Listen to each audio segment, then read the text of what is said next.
formula to it. A very simple formula.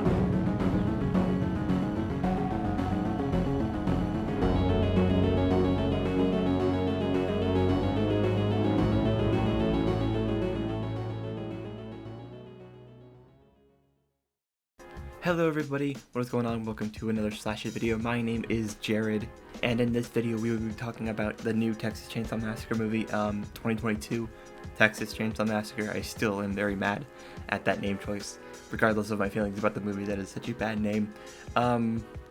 So I do have something written down from like right after I finished watching it the first time, but I'm hoping that this will change as my rewatches go through. I've only seen it one time as I'm talking about it right now. I do hope that my feelings will change as we go on, as I watch it through and through. I think I had a lot of expectations about this movie that it didn't seem to really line up with, but I'm still hoping that once I get rid of the expectations that I will enjoy it beyond what I did the first time. This is what I've written down.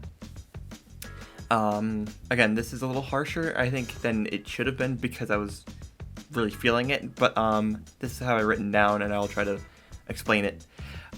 This movie was a slasher that felt more like a cheap 80s slasher than anything else. I would have liked this movie more if Leatherface and Sally were not connected to this movie in any way, but because they are, they have to attempt to not be an 80s slasher, which they failed at. The politics of the movie were muddied, and honestly, I couldn't even tell what they were trying to say. Sally's character was a total mess, and every piece of dialogue and story beat was told in a way that was beyond predictable. I think I was just hoping for something more, but if you enjoyed this, I really sincerely hope you do love it beyond anything, and I hope that's your favorite movie, but I couldn't get into this the first watch through. And now I want to kind of talk about that just for a minute, because I could not get through this movie. I found a lot of it to just be predictable, and I knew what was going to happen way before it happened. Sally's character, I can't forgive that for. I wish that was a different girl. I wish that wasn't Sally. Like, I wish the old woman's character and Sally had been switched, because while I didn't like the fact that Sally had to die, but bringing her back to do those very cliche, like, stupidly important things were just dumb. And then like, it's so over the top and obvious that they're trying to set up, I can't forget the girl's name. The girl who survives at the end of the movie. Her. She literally picks up Sally's hat and puts it on her head. That's just like slapping you over the face with it. Just remove that scene and it's so much better, in my opinion. There's just a lot of that stuff like that is just like, they didn't even really try to be anything more, I guess. Maybe my issue was that I expected them to do something more. Maybe if I was just hoping that it was a cheap 80s slasher movie with people dying in it every 10 minutes, that I would be better.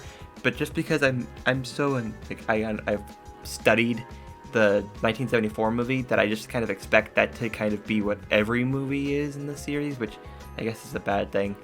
But like, my favorite movie, probably my second favorite is the one in 2003. Like, that's probably my second favorite. Before some of the others that you get into. But I'm not gonna talk about my rankings of these movies. But I think some things that are really, really difficult to understand is, like, I had some weird expectations and I wish I didn't have them when I went into this movie. But I don't think that necessarily tells me that I shouldn't feel the way I do. I don't think, because I found a lot of the dialogue and a lot of the general vibe of this movie to just kind of be very obvious. However, I did like the post-credit scene. If you don't know what I'm talking about, skip a little bit ahead, but go watch the very end credit scene of Texas Chainsaw. So yeah, we see Leatherface walking towards the old house, like the original house from the first movie, and I know that's trying to set up a sequel, and I don't really know what they're setting up there, because there's no way that anybody's still alive from the first one, besides Leatherface. I mean, Leatherface is, what, 70 in this movie? He's pushing 80? Like, there's nobody else there. There's nobody else alive there. And that's what's kind of crazy to me. There's nobody else there. I don't know what we're really trying to say or do there. I don't know. I don't get that part. But basically, something that I kind of was annoyed at is it just felt like everything was very on the nose and very dialed in. I guess, I don't know, my opinions are really weird about this movie because I was just very angry at it, and I really haven't given it a fair chance after that. The dialogue was very repetitive, not repetitive, very obvious. It was very, very obvious in my opinion. The bus scene was cool. Okay, now I will stop being so negative about it and I will go to my positives because there were some positives. The bus scene, crazy. That was great. That's a Chainsaw Massacre right there. I thought the kills were done incredibly well. Like, if that's all you wanted in this movie, you got it. Those kills were insane and great, and I love them so much. Yeah, I mean, he does a lot of crazy things. But the chainsaw scene, the cinematography was great in this. I loved some of the cinematography. Just wow, a lot of it. There's some scenes in this movie that are great. Like, it's worth watching, I think. I was hoping personally for something more, and I think that's the realization I need to come to. The kills were great, that's all that really mattered, and I think this will be a movie that I would have bought on Blu-ray or Steelbook if it was coming to Blu-ray or Steelbook, but it's not, because it's Netflix, which sucks. But, anyways, yeah, like, I think I would have gotten it. I think it's one of those things where, like, I can rewatch, crappy. Like, I could watch Halloween 4, but I don't like Halloween 5. Like, I could rewatch Halloween 5. I think it's bad, but, like, I could still rewatch it and not hate it. But the first time I watched Halloween 5 back in 1989, I'm going to 1990. I don't know, whenever Halloween. It doesn't matter. I just won't like it the first time. But if I rewatch it knowing my expectations about it, I know what to get into, and I can like it a little bit more than I would otherwise, I think. But, so yeah, basically, if you don't have feelings about this movie, like, if you don't really know what you're getting into, nor care about what you're getting into, go check it out. It's a good movie, if that's what you want. I think I was just hoping, like, it feels, I think my biggest issue, right, is it felt political, but it didn't know what it was trying to be political about, I think, in a lot of ways. And I don't think it did a good job at making it very obvious what they were trying to say. And I thought some of the plot beats that you got to there, like, not to the politics part, but I think a lot of the plots, like, the characters made the dumb decisions that made me yell at the screen that we shouldn't have done post-Scream, in my opinion. Like, other than that, it's just a whatever movie. I will watch it again, and I'm hoping that by the time I rewatch it, that my opinions about it will have changed, and I'm kind of hoping that it will. We'll see exactly how I feel about it, but, so yeah, I'm thinking that eventually my opinions will change about it. Like a lot of my opinions have changed about certain horror movies as life has gone on. Like, I like the movies that I kind of weren't big fans of at first. But yeah, so that's kind of what I'm thinking about, talking about, leaning into feelings-wise right now. But that doesn't mean that it won't change. It could change very easily, actually. Some of my favorite movies have been crappy, weird movies that other people don't like. So I hope that you do. If you do love this movie, all power to you. Go rewatch it. Go, support it. Don't hate people for not liking it. And people who don't like it, don't hate people who like it. Just be fair about your criticisms and point out some positives. And if you're on the opposite side, if you really liked it, be fair in your positivity about it, but also be fair about your criticism of it.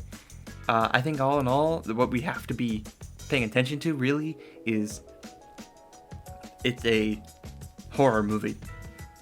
A bad horror movie that gets made, that gets a lot of fans, is a lot better for a chance at something that you like getting fans, like getting made. And I think that's something that we also often don't think about. A horror movie getting made means that a franchise or something that you like has a better chance of making another sequel or something that you like has a better chance of getting made because this movie got made. So try to think about it like that if you don't like this movie, or if you do like this movie. Either way, it doesn't matter. Just try thinking about it like that, and it kind of helps you think about this movie, and any movie really like this. So yes, thank you for watching me talk about this movie. I hope that you got something out of this. I enjoy talking about movies like this. I think it's one of my favorite things that I do, honestly, on a daily basis. So I really haven't spoiled much. Sorry about that. If that's something you came here for. I would just go watch it. Honestly, it's on Netflix. If you have Netflix, go watch it on Netflix. Because it's only like an hour and like 24 minutes or something. It's like an hour and 17 really without credits. So it's a quick and easy runtime. It does feel a little bit slow in parts. If that's something you're worried about, it does. But it's good. You'll like it. I'm sure you'll enjoy parts of it. At least you'll like it to some degree. Yeah, so thank you for watching and liking this video if you do, and subscribing to my channel if you are new here. I like talking about horror movies, and if you want to stick around and listen to me talk about horror movies more, please do so. This is incredible. This is like my favorite thing I do ever, like just the last year. This has been my favorite thing I've ever done. So please do like this video and follow me on Twitter at @slashithhorror if you want to listen to me, my tweets there. I also have a podcast, Slash It, on it's just type in SLASHIT anywhere you listen to podcasts, and my past podcast will show up. I like the newer ones. I've purposely left all of them there because I've gone through a lot of Halloweens and some Fridays, but Friday the 13th. But I like all of them. I think they're all enjoyable to some varying levels of degrees. So yes, thank you for watching, and like always, remember, treat every day like it's Halloween.